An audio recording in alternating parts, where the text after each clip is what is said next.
حکومت خلقی و پرچمی مطرح شده، اما متاسفانه این مشکل در سطح شورای امنیت ملل متحد در جامعه بین المللی مطرح نشد.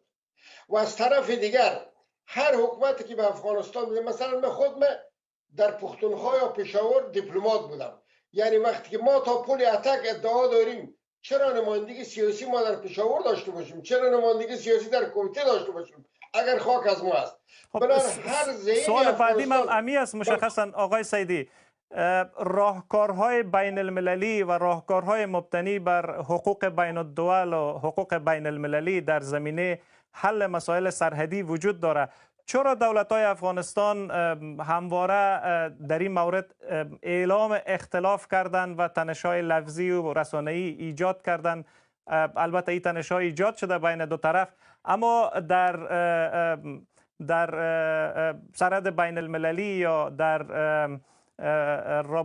این مورد در سطح بین المللی و در سطح مسائل بین الدول، همونطور که من قبلا خدمتتان مطرح کردم، در این مورد اقدامات مشخص صورت نگرفته. دلیل چی هست؟ چرا فقط این موضوع در سطح رسانه مطرح میشه و چرا تلاش صورت نمیگیره که با کارگیری ابزارهای بین المللی این مسئله حل شود؟